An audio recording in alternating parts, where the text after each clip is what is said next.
নমস্কার। গল্প সঙ্গে চায়ের আড্ডায় আমি ইন্দ্রাণী ভাঙাগড়ার আজ চতুর্থ পর্ব আপনাদের শোনাব। রাই রাই, এই দরজা খোলো। নীলা রাইয়ের মুখ থেকে বেরিয়ে এলো। আবির কি যেন একটা ভেবে রাইয়ের দিকে তাকালো। ছাড়ুন, দরজা খুলতে হবে বলে রাই যেই উঠতে গেল আবির ওকে জড়িয়ে ধরল। এই রাই, মরে গেছো নাকি? দরজাটা খোলো। এই রাই! নীলা রেগে বারবার দরজা ধাক্কা দিচ্ছে। আরে কি হয়েছে কি আপনার? ছাড়ুন না আমাকে, বলছে রাই। আবির চুপ করে বিটি হাসছে। আরে হাসছেন কেন? এই রাই, দরজা খুলুন না কেন? নীলা অনবরত চিৎকার করে যাচ্ছে। দেখুন, আপনি কিন্তু খুব বাড়াবাড়ি করছেন। রায় কিন্তু পুরো ঘাবড়ে গেছে। নীলা কি মনে করবে? আর যদি বাকিদের গিয়ে রায়ের নামে কিছু বলে তো? আবির এবার জোরেই বলে উঠল, রাই! ও উফ! রাই, ছাড়ো ছাড়ো! রাই তো একদম অবাক হয়ে গেল, থমের আবিরের দিকে তাকিয়ে আছে। নীলা এটা শুনেই চমকে উঠল। কি করছো রাই ওর সাথে? এই রাই, রাই, দরজাটা খোলো না। আবির আবারও নাটকীয়ভাবে ভঙ্গিমায় বলে উঠল, রাই, এই প্লিজ ছাড়ো। দেখো, এসব কেন করছো? আমি কি করেছি তোমার, বলো রাই? রাই স্বাভাবিকভাবে কিছু বলতে না গেলেই আবির ওর মুখ চেপে ধরে বলল, রাই, এই আমাকে ব্যথা দিও না, এই প্লিজ, আমার ব্যথা লাগছে। আমার মুখটা এত শক্ত করে কেন চেপে ধরেছো? রাই, এই ছাড়ো না প্লিজ, আমায় ছাড়ো না। এইরকম আচরণে নীলা পুরো আকাশ থেকে খেজুরের গাছের মতন পড়ল। আমার আবিরের সঙ্গেও কি করছে? চোখের সামনে ভেসে উঠল ওদের একান্ত ব্যক্তিগত মুহূর্ত। নীলা মাথা ঝাড়া দিয়ে বলল, নো, নো, রাই, না, না, রাই, রাই, ওকে ওকে ওকে ছেড়ে দাও। আবির শব্দ ছাড়া হেসে উঠল। রাই, দেখো, এভাবে ছুটছো কেন? রাই, প্লিজ ছেড়ে দাও আমায়। না না, চুলগুলো ধরো না, দেখো, হাতটা ছাড়ো না। উফ, কি যে করছো না, ছাড়বে তো আমাকে। এইদিকে রাইয়ের চোখ বিস্ফারিত হয়ে অবিকল দৃষ্টিতে সে তাকিয়ে রয়েছে আবিরের দিকে, আর যথাযথ চেষ্টা করছে নিজেকে ছাড়ানোর, কিন্তু আবির নিজের নাটক চালিয়ে যাচ্ছে। রাই, দেখো, রাই! বলে আবির আবার চুপ করে গেল আর দরজার দিকে তাকালো। রাই বিস্ময়ের চরম সীমায়, ও নিজেও দরজার দিকে তাকালো। ঠিক এমন সময় দেখল নীলার যেন কলজার মধ্যে হঠাৎ করে ছ্যাঁক করে উঠল। আবির, আবির, তোমার কি হয়েছে? ও কি তোমাকে কিছু করছে নাকি? আবির! বলে দরজার সর্বোচ্চ শক্তি দিয়ে ধাক্কা দিতে লাগলো নীলা। আবির চট করে খাট থেকে লাফ দিয়ে দরজার সামনে এসে দাঁড়ালো। রাই পুরো ঘটনাটা দেখে তো মূর্তির মতন হয়ে গেছে। আবির করল কি, নিজের টি শার্টটা পুরো খুলে ফেলে দিয়ে রাইয়ের সামনে এসে তাকিয়ে একটা শয়তানি হাসি হাসল, আর সামনে গিয়ে দরজা খুলে দিল। ডাকতে গিয়ে দরজা খুলে গেল।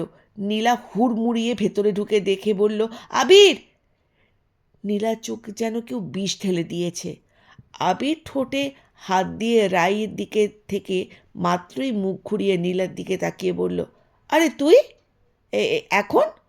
স্বাভাবিক স্বরেই বলে উঠল রাই। নীলা আবিরের উন্মুক্ত শরীর আর অগোছালো চুল, ঠোঁটে হাত দেখে তো ওখানেই ফিট।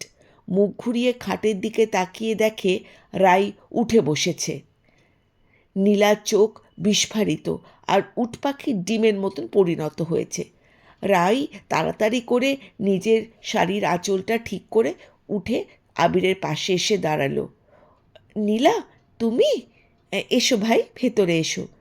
নীলা তো ততক্ষণে কাঁদো কাঁদো মুখে দুজনের দিকে তাকালো। আবির কিছু যেন বোঝেনি এমন একটা ভঙ্গিতে বলে উঠল, ভ্যাবলা মতো তাকিয়ে আছিস কেন?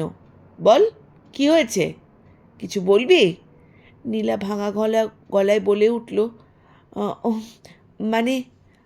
আবির একটা হাই তুলে রাইয়ের পেছন থেকে এসে ওকে পেছন থেকে জড়িয়ে ধরে কাঁধের ওপর থুতনিটা রেখে বলল, তুই জানিস না স্বামী স্ত্রীর একান্ত সময় এটা, আর ব্যক্তিগত সময়টাকে ব্যক্তিগতভাবেই রাখতে দেওয়া উচিত? কি বলতে হবে এগুলো? নীলা এবার তো প্রায় কেঁদেই ফেলে। আমি, মানে, কাকি বলেছে তোমাদের 9টার মধ্যে বাইরে আসতে, তাই আমি। পারবো না, বল দেরি হবে, তুই যা এখন, বলে আবির একটা ভাব নিল। রায় চেষ্টা করছে কিছু বলার, কিন্তু ততবারই আবিরের কথা শুনে ও নিজেই পুরো যেন কোমাতে চলে যাচ্ছে। না না নীলা, দাঁড়াও, আমরা এক্ষুনি আসছি, বলতে গেল রাই, কিন্তু যথারীতি আবির ওকে থামিয়ে দিল।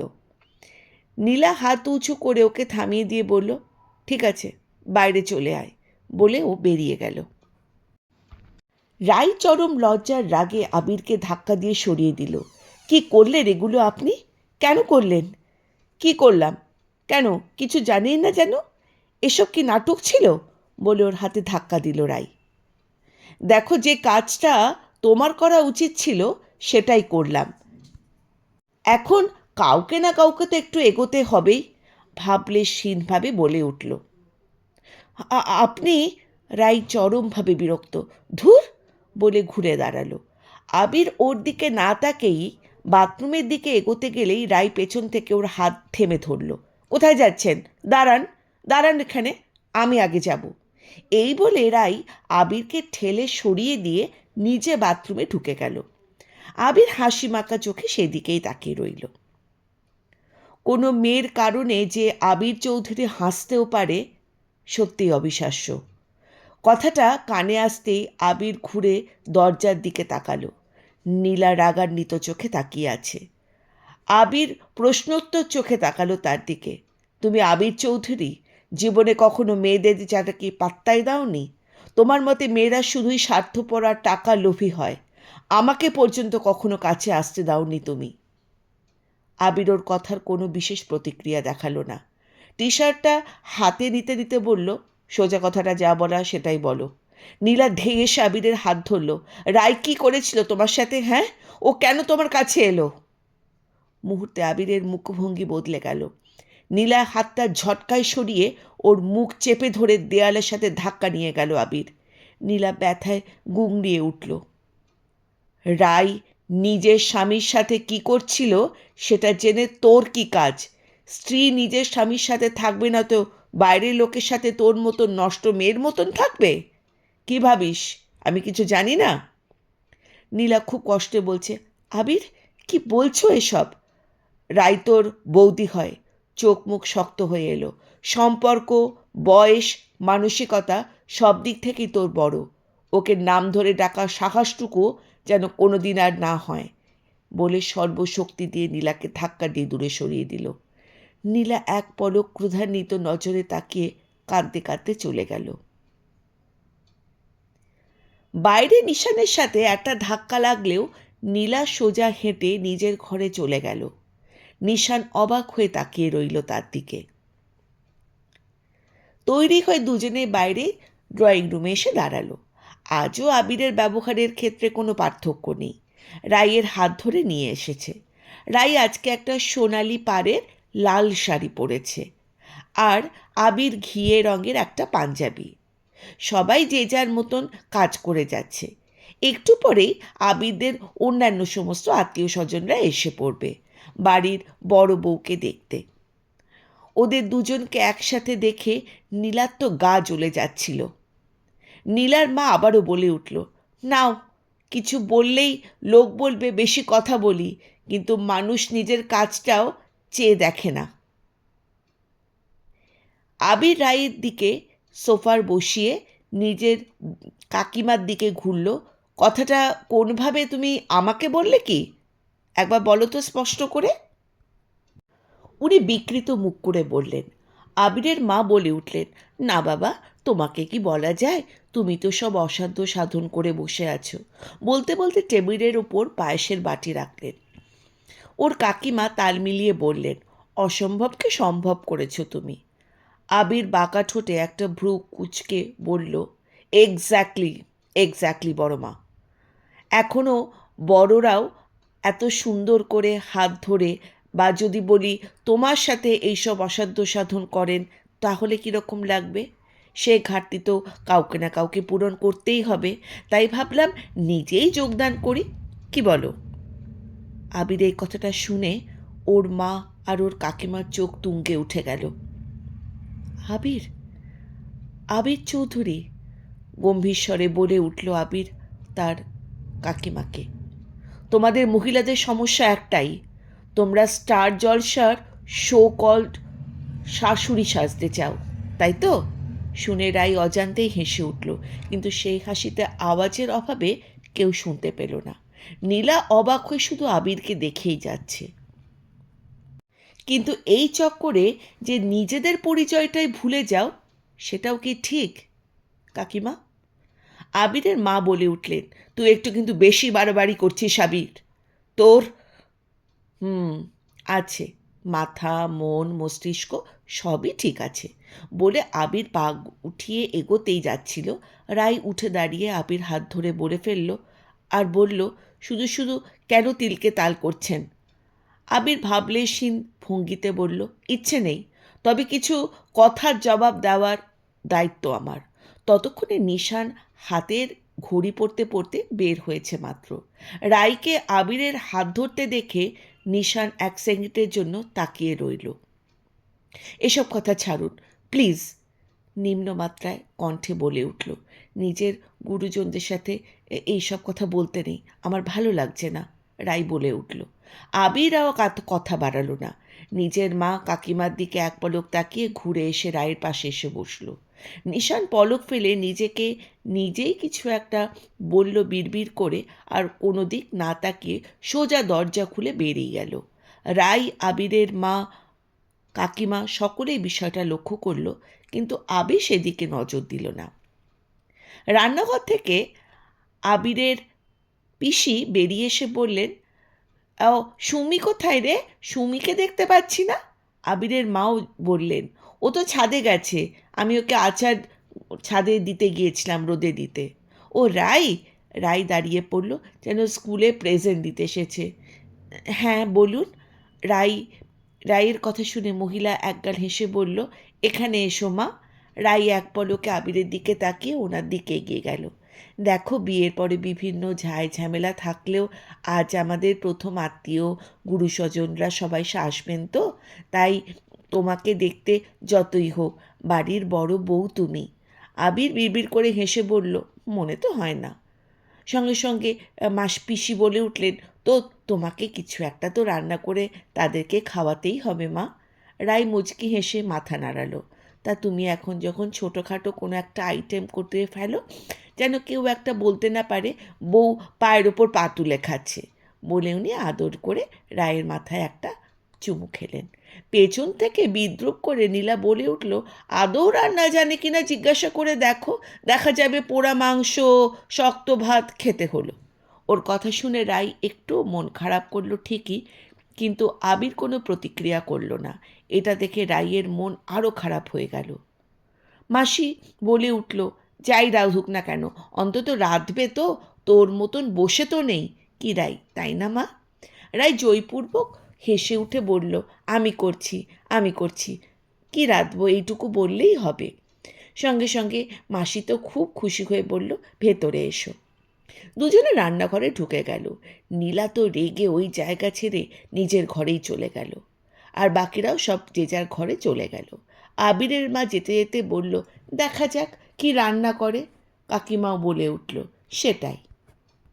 আবির সুযোগ বুঝেই রান্নাঘরে ঢুকে রাইকে বলল, সবসময় সব কথার মুখে উত্তর দিতে নেই, মাঝে মাঝে কাজের মাধ্যমে বুঝিয়ে দিতে হয়, বুঝলে হলদেটিয়া? মাসির থেকে সব বুঝে নিয়ে শাড়ির আঁচলটা ঘুরিয়ে কোমরে গুজে নিল রাই। বেশি কিছু না, তবে মুরগির কোরমা রান্না করতে হবে আজকে। এইদিকে আমি তো জানি মুরগির কোরমা কিভাবে রান্না করতে হয়। সমস্ত প্রয়োজনীয় মশলা মাংস এনে রাইকে দিল। রাই চুলগুলোকে একটা খোপা করে বেঁধে কাজ শুরু করলো। মাসি, আপনি গিয়ে একটু বসুন, আমি ঠিক পারবো। তুমি একা কীভাবে করবে মা? আমি রান্না মোটামুটি করতে পারি, মাকে তো দেখতাম, আমি ঠিক পারবো। তাই নাকি? খুব খুশি হলেন মাসি। তাহলে ঠিক আছে, করো, কিছু দরকার লাগলে আমাকে ডেকো মা। রাই মাথা নাড়ল। উনিও হেসে বেরিয়ে গেলেন। এই মুহূর্তে সোফায় শুধু আবির বসে, বাকিরা নিজের কাজে সবাই ব্যস্ত। রাই একে একে মাংস নিয়ে মশলা মাখিয়ে কড়াইতে ছেড়ে দিয়েছে। আস্তে আস্তে সব কাজই করছে রাই, কিন্তু ওর একটু অসুবিধে হচ্ছে শাড়ির জন্য, শাড়ি পরে কাজ করা তো আর ওর অভ্যেস নেই। এদিকে আবির বারবার কোনো না কোনোভাবে চোখ ঘুরিয়ে যেই রাইকেই দেখে যাচ্ছে। একবার রাইকে খোপা করা চুলগুলো দেখছে, তো একবার ও রান্না করার পর্যবেক্ষণ করছে। রাইয়ের খবর নেই যে কে ওকে কি দেখছে, বা কেউ আদৌ পেয়ে ওর দিকে তাকিয়ে আছে কিনা। ও নিজের কাজই ও করে যাচ্ছে, আর আবিরও নিজের কাজ করে যাচ্ছে, মানে রাইকে পরপর দেখে যাওয়া। তবে আর কি, এই প্রথম রাইকে রান্না করতে দেখছে, দেখতে তো হবেই, তাই না? এদিকে সুমি মাত্রই ছাদ থেকে ফিরল, আর দরজা দিয়ে ঢুকেই ম্যাগাজিন হাতে নিয়ে আবিরের ডান দিকে তাকিয়ে আছে। সুমিও সেই দিকে তাকালো, দেখে হেসে বলল, সুমি, ও ভাইয়া। আবিরের যেন ধ্যান ভাঙল। আবির সুমির দিকে তাকালো। তুই ম্যাগাজিন কি শো অফ করার জন্য হাতে রাখিস? তোর নজর তো ম্যাগাজিনে নেই। আবির চোখ টিপ টিপ করে সুমির দিকে তাকালো, আর ম্যাগাজিনের দিকে তাকালো। ম্যাগাজিনে তোর নাম এসে গিয়েছিল তো, তাই আর কি চোখ সরাতে পারছিলাম না রে, বলে আবির একটা পাতা উল্টে ম্যাগাজিনের মুখ গুছল। সুমি মুখ ফুলিয়ে সঙ্গে সঙ্গে অন্যদিকে চলে গেল। আর ঠিক যাওয়ার আগেই বলে গেল, বৌদি, ও বৌদি, দেখো দেখো, তোমাকে কেউ যেন একটা ডাকছে, বলে সুমি এক দৌড় দিল। আবির চোখ রাঙাবে তার সুযোগও পেল না। এর মধ্যে হাতের জল ঝাড়া দিতে রাই রান্নাঘর থেকে বেরিয়ে এলো। কই, কেউ ডাকেনি তো তোমায়, বলে আবির একটু কেমন যেন করল। রাই চোখ মুখ কুঁচকে তাকালো। ধুর, আপনার জন্য আসছে নাকি আমি, বলে রাই ফ্রিজের থেকে এসে আর মাসিকেও ডাক দিল। আমি এইদিকে সমস্ত রান্নাবান্না প্রায় শেষের দিক করে ফেলেছি, এটাই বলতে এসেছিলাম। মাসি বলল, ফ্রিজে কি নারকেলের দুধ আছে? উনি ফ্রিজ খুলে চেক করলেন। আহা, ওটাই তো নেই, ওটা ছাড়া কিভাবে রান্না হবে, আমি তো খেয়ালই করিনি। রাই ফ্রিজের দিকে তাকিয়ে দেখলো এক প্যাকেট মিল্ক মেড রয়েছে। রাই মুচকি হেসে বলল, ওটাই বার করে দিন, সমস্যা নেই, হয়ে যাবে। প্যাকেটের দুধ দিয়ে ভালো রান্না হবে? রাই আশ্বস্ত করে বলল, চিন্তা করবেন না, আমি আছি না, বলেও হেসে রান্নাঘরে চলে গেল। আবিরও ওর মাসির দিকে তাকালো। তুই কি প্যাঁচার মতন চেয়ে আছিস রে? যা বাইরে গিয়ে একটু হেঁটে আয় তো, ঘরে কাজ করতে দে, যা, বলে উনি চলে গেলেন। রান্না শেষ। রাই সব খবর টেবিলে গুছিয়ে হাত মুখ ধুয়ে সবাই যখন আত্মীয় স্বজনদের অপেক্ষায়, এমন সময় বেল বেজে উঠল। যা সুমি, দরজা খোল। দরজা খুলতেই সমস্ত আত্মীয় স্বজনরা ভেতরে এসে উপস্থিত হলেন। সবাই সবার সাথে কুশল বিনিময় করে নিল। কি গো, তোমাদের বৌমা কোথায়? এক মহিলা তো বলেই উঠলেন। আবিরের মা বললেন, তোমরা সবাই এইমাত্রই তো এলে, বসো আগে, হাত মুখ ধুয়ে আগে খাবার খাও, খাবার বাড়ছি, এমনিতেই দুপুর হয়ে গেছে। সবাই সেভাবেই কথায় কথায় হাত মুখ ধুয়ে এসে জড়ো হলো ডাইনিং টেবিলে। রাই হাত মুখ মুছে একটু চুল আঁচড়ে নিজেকে দেখে নিল ঠিকঠাক আছে কিনা। পেছন থেকে আবির এসে দাঁড়ালো। রাই ঘুরে চলে যেতেই আবির ওকে ধরে আয়নার সামনে দাঁড় করিয়ে দিল। আপনার এই ফালতু কাজের জন্য এখন আমার একদম সময় নেই, ছাড়ুন আমায়। আবুর ভাবলেশীনভাবে বলল, তোমাকে তো কোনো ধরে রাখা শখ আমার নেই। ও, এখন তো আমাকে ভূতে ধরে রেখেছে, তাই না? ও, তোমার যা গুণ, ভূতও হার্ট অ্যাটাক করবে, ঠাট্টা স্বরে। কোন গুণ? কোন গুণ? আমি আসলেই তুমি যে আর্তনাদ করে নাটকটা শুরু করো, গম্ভীর গলায় বলে উঠল আবির, রাইকে ছেড়ে দিয়ে। ড্রেসিং টেবিলের থেকে নিজের ঘড়িটা পড়তে পড়তে ঘর থেকে বেরিয়ে গেল। রাই স্তব্ধ হয়ে দাঁড়িয়ে রইল। কথার অর্থটা বুঝতে ওর বেশি অসুবিধে হলো না। টেবিলে বসে প্রায় সবাইকে বলছে, আপনার আর কি কি দরকার, কি না দরকার, বিয়েতে কি হয়েছে, কেন কেউ আসতে পারেনি, কার প্রতিবেশীর কমুক কী হয়েছে, এইসব আলোচনা।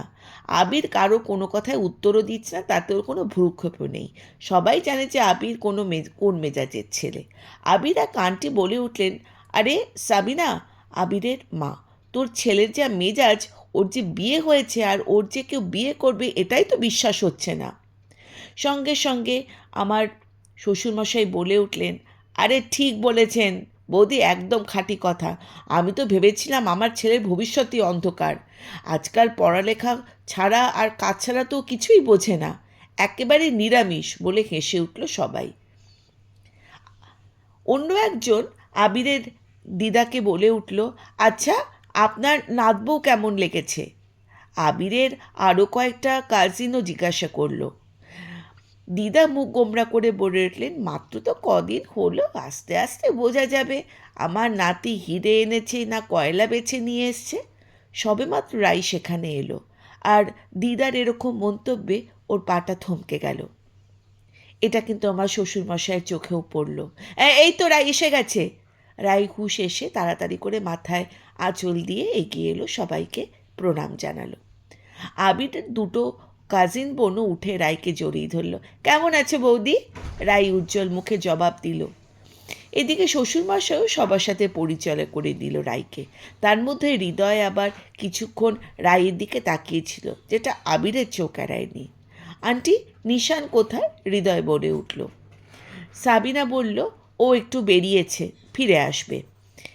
রাই একে একে সবাইকে খাবার বেড়ে দিল।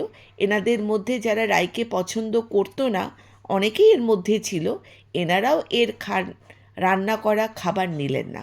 ওদিকে সবাই রাইয়ের রান্নার ভালোই প্রশংসা করলো। আবির চুপ করেই আছে।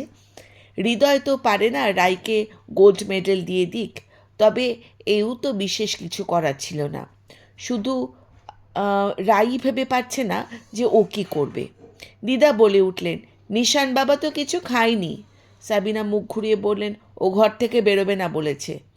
দিদা একটু চিন্তিত স্বরে বললেন, এইভাবে তো হয় না রাই। রাই সোজা গম্ভীর হয়ে দাঁড়ালো। হ্যাঁ বলুন। খাবার বেড়ে নিয়ে যাও নিশানের জন্য, ওকে ঘরে গিয়ে খাবারটা দিয়ে এসো। কথাটা শুনে রাই খানিকক্ষণ চুপ করে দাঁড়িয়ে রইল। মন কোনোভাবেই চাইছে না যেতে, কিন্তু নিষেধও করতে পারছে না। রাই আবিরের দিকে তাকালো। আবিরের মধ্যে কোনো পরিবর্তন নেই। না চাইতেও প্লেটে খাবার বেড়ে রাই নিয়ে গেল নিশানের ঘরে। পেছনে হৃদয় রাইয়ের পেছন দিয়ে তাকিয়ে রইল। নিশান দাঁড়িয়েছিল। তখনই রাইয়ের প্রবেশ। রাই কিছু না বলে খাবারটা টেবিলের ওপরে ঘুরে দাঁড়ালো। খাবারটা নিয়ে যাও, আমি খাবো না। রাই উত্তরে বলল, আমি আনিনি, দাদি পাঠিয়েছেন। এটা শুনে নিশান আরও চটে গিয়ে বলল, বললাম তো নিয়ে যাও। রাই কিছুক্ষণ চুপ করে থাকলো। খাবারটা যদি আমি নিয়ে যাই তবে বাড়ির লোকেরা কি বলবে নিশ্চয়ই জানো, তাই খেয়ে নাও, আর প্লিজ এসব নাটক করো না। গল্প সঙ্গে চায়ের আড্ডায় আজ ভাঙা করার 4র্থ পর্ব এখানেই শেষ। আপনাদের কেমন লাগছে, আপনাদের মতামত দয়া করে জানাবেন। আর যারা শুনছেন, আপনারা সাবস্ক্রাইব করলে আমার খুব ভালো লাগবে। ধন্যবাদ।